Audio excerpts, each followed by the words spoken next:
నమస్కారం. మనం రకరకాల పంచతంత్ర కథలు వింటున్నాం కదా! అందులో ఒక కొత్త కథ చెప్పుకుందాం. పూర్వమట మందుడనే ఒక నేత పనివాడు ఉండేవాడు. మగ్గాలు బట్టలు నేస్తారు కదా! పద్మశాలీలు అంటారు. వీళ్ళనే పద్మశాలీలే బట్టలు నేసేవాళ్ళు. అవి కాకుండా దేవాంగులు అనే పేరుతోటి కూడా మన కొన్ని రాష్ట్రాల్లో కొన్ని ప్రాంతాల్లో దేవాంగి అంటారు. నేతగాడు, నేతన్న అలా అనొచ్చు. అయితే ఈ నేత పనివాడు బట్టలు అవి నేసుకునేవాడు. ఏదో కష్టపడుతూ ఉండేవాడు. అయితే ఏమైంది, ఈ మగ్గానికి కొన్ని కర్రలు ఏవో ఉంటాయి. ఆ కర్రలు విరిగిపోయినాయి. విరిగిపోతే సరే ఆ కర్రలు కొన్ని పుల్లలు కావాలి, దారాలు చుట్టడానికి చాలా అవసరం ఉంటుంది. వీళ్ళకు కొంత కలప అవసరపడుతుంది. ఇతను ఏం చేశాడు, వాళ్ళ ఆవిడని అడిగి ఒక గొడ్డలు తీసుకుని అడవిలో ఏదో ఒక చెట్టుని కొడదామనుకున్నాడు. అడవిలో చెట్లు చూసుకుంటూ వెళ్ళాడు. వంకర టింకరగా ఉన్నవి కాకుండా ఇట్లా సాఫీగా ఉన్నది, నిడుపైన కొమ్మలున్న ఒక చెట్టుని సెలెక్ట్ చేసుకున్నాడు. సెలెక్ట్ చేసుకుని ఈ చెట్టు అయితే మనకు చక్కగా సరిపోతుంది, ఇది రాజుగారి చెట్టు, అంటే ఎవరిది చెట్టు కాదు కాబట్టి మనం కొట్టుకోవచ్చు. రాజుగారి చెట్టుకి మళ్ళీ పన్నులు వసూలు చేసినప్పుడు ఈ చెట్టు కొట్టిన నేత పనివాడు ఎవరు అని కనుక్కున్నప్పుడు మనం శిస్తులు కట్టేసేయచ్చు, ఇది తీసుకుందామని భావించాడు. ఆ చెట్టుని కొట్టపోయేసరికల్లా ఆగు అని వినపడింది చెట్టు మీద నుంచి. ఆశ్చర్యపోయాడు, ఎవరో పిలుస్తున్నారనుకున్నాడు. ఆ చెట్టు మీద నుంచి ఒక దేవత దిగొచ్చింది. బాబు, నేను ఎన్నేళ్ల నుంచో ఈ చెట్టును ఆశ్రయించుకుని ఉన్నా, కొమ్మలు అవి కొట్టేస్తే నాకు దెబ్బలు తగులుతాయి, కాబట్టి ఈ చెట్టును కొట్టద్దు అనేసరికల్లా ఈ నేత పనివాడు అన్నాడు, కొట్టకపోతే ఎట్టాగా మా అక్కయ్య, నాకు చాలా అవసరం, ఇట్లాంటి చెట్లు ఇంకా లేవు, ఇవి ప్రత్యేకంగా దీనికి ఉపయోగపడతాయి, మా పనులకు ఉపయోగపడే చెట్టు ఇది, మరి ఏం చేయమంటావు అన్నాడు. అనేసరికల్లా దేవత అంది, నీకేం కావాలో చెప్పు, నేను అది ఇస్తాను, నీకు కావాల్సింది నేను ఇస్తా, చెట్టుని మాత్రం కొట్టద్దు అనగానే నేతవాడు ఆలోచించాడు. మందుడు బాగుందిగా, మంచి ఆలోచన, కాకపోతే ఏం కోరుకోవాలో తెలియలే, మరి నేను ఇంటికి వెళ్ళి మా వాళ్ళని ఎవరినైనా అడిగిరానా అన్నాడు. దేవత అంది, లక్షణంగా అడిగిరా, ఎవరినైనా కనుక్కో, నీకేం కావాలో చెప్పు, అది నేను నీకు ఇచ్చేస్తా, ఈ చెట్టుని మాత్రం నువ్వు ముట్టుకోవద్దు, కొట్టద్దు. సరే బాగుంది. ఈయన మన నేతన్నగారి మందుడు పరిగెత్తుకుంటూ ఊళ్ళోకి వచ్చాడు. ఊళ్ళోకి వస్తే ఊళ్ళో మొదట అరుగు మీద కూర్చుని ఆయన స్నేహితుడు కనపడ్డాడు. ఆ స్నేహితుడి దగ్గరికి వెళ్ళి, ఓరి నేను ఒక చెట్టు కొట్టడానికి వెళ్ళాను రా అడవిలోకి, అక్కడ ఒక జేజు ఉంది అమ్మ, మరి వనదేవతల్లే ఉంది, ఆవిడ నీకేం కావాలో కోరుకోమంది, చెప్పు ఏం కోరుకోమంటావు అన్నాడు. అనగానే స్నేహితుడు అన్నాడు, దానిదేముందిరా, ఓ రాజ్యం కావాలని కోరుకో, ఆవిడ ఏదో ఒక రాజ్యం ఇస్తుంది, చక్కగా నేనే నీకు మహామంత్రిగా ఉంటాను, హాయిగా ఉందాం మన ఇద్దరం, సుఖంగా రాజ్యం చేసుకోవచ్చు, నేను రాజు అయిపోవాలి, నాకు ఒక రాజ్యం కావాలి అని అడగరా అన్నాడు. అంటే సరే అని ఇంటికి వెళ్ళి మా ఆవిడని ఒకసారి అడిగొస్తానురా అన్నాడు. అనగానే స్నేహితుడు, వద్దొద్దు, మీ ఆవిడని అడగద్దురా, మీ ఆవిడని అడగద్దు, నేను చెప్పా కదా, నేను చెప్పిన ప్రకారం అడుగు, ఆ రాజ్యం వస్తే మీ ఆవిడకి కూడా మంచిదేరా అంటే ఇతనికి నచ్చల. మా ఆవిడకి ఏమో ఐడియాలు ఉంటాయో, అయినా మా ఆవిడని అడగద్దని ఎందుకు అంటున్నావు నువ్వంటే, మీ ఆవిడ తెలివి తక్కువది, స్వార్థపరురాలు, 2 పాయింట్లు ఉన్నాయి. సాధారణంగా ఆడవాళ్ళు అంటే ఈ పాయింట్లు చెప్తే ఈ కాలంలో కోపం వస్తుంది, కానీ ఆ కాలంలో అలా ఉండేదో ఏమిటో మరి. అతను మాత్రం ఏం చెప్పాడంటే, మీ ఆవిడకి ముందు చూపు ఉండదు, ఆడవాళ్ళకి ముందు చూపు ఉండదు, స్వార్థపరులు, తమకు బాగుండే విధానమే ఆలోచిస్తారు, కానీ అందరికీ బాగుండేది కానీ ప్రపంచానికి బాగుండే దానితో కానీ వాళ్ళకి సంబంధం లేదు, వాళ్ళకి ఆ రోజుకు బాగుండటమే కావాలి అంతే, వాళ్ళకి తెలీదు, అంత ప్రపంచం తెలీదు. ఆ కాలం ఆడవాళ్ళు మరి కూపస్థ మండుకాలుగా ఉండేవాళ్ళు కదా, చదువు సంధ్యాలు లేని కాలం కాబట్టి ఈ మాట చెప్పబడిందండి, మీరేం తప్పట్టుకోకండి, కథలో ఉన్నదే చెప్పుకుంటున్నాం మనం.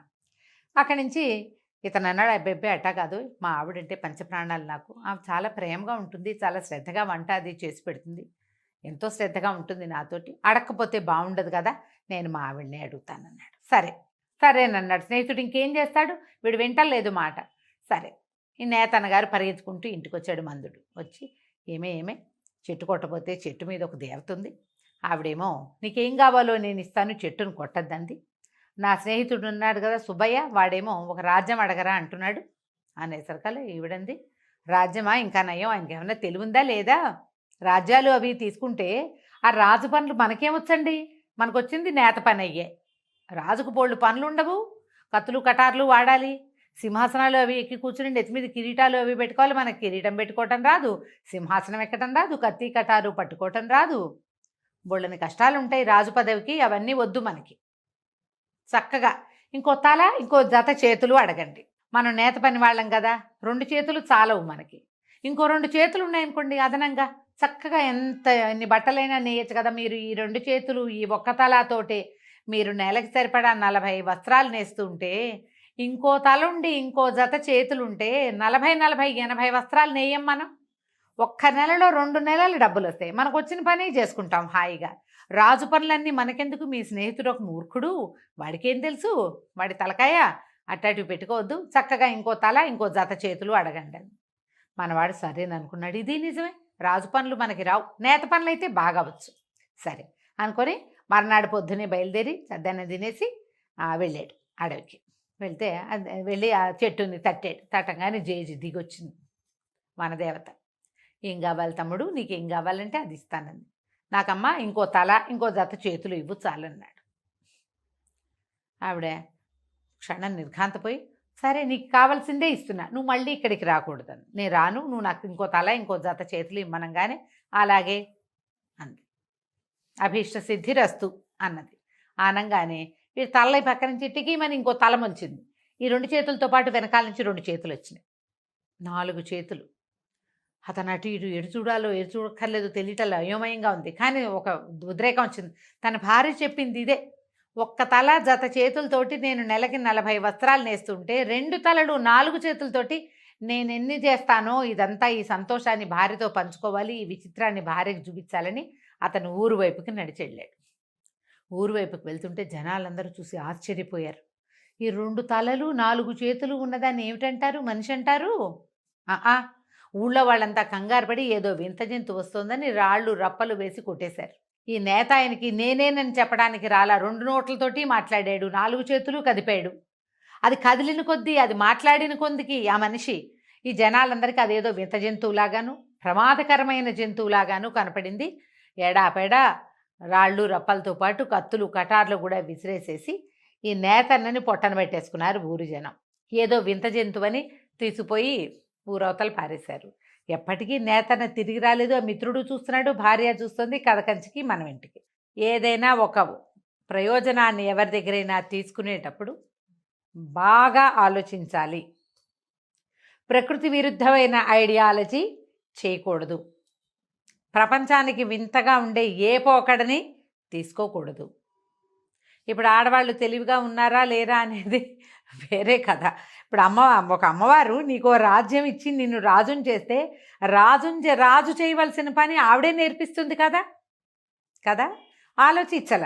అనాలోచితమైన ఈ వరం వల్ల దొరికింది వరమే అయినా అది కాస్త శాపంగా పరిణమించేసింది. ఆలోచించి పనిచేయండి. ఇద్దరి దగ్గర ఐడియాలు తీసుకుంటే 2 వేరువేరుగా డిఫర్ అయితే ఈ 2 మానేసి 3వ వాడి దగ్గరికి వెళ్ళాలి, లేదా మన సొంత బ్రెయిన్ వాడుకోవాలి. మనకి బ్రెయిన్ లేకే కదా మనం సలహాలకు వెళ్తాం. ఇద్దరి దగ్గర తీసుకుంటాం, 2 విపరీతాలుగా ఉన్నాయి. అప్పుడు 3వది ఏమిటి? ఈ 2 చెప్పి ఈ 2 ఏది కరెక్టు అనైనా సలహా తీసుకోవాలి. సరైన సలహా తీసుకోకుండా ఈ కొత్త ఐడియాలకి వెళ్ళకూడదు. కథ కంచికి మనం ఇంటికి.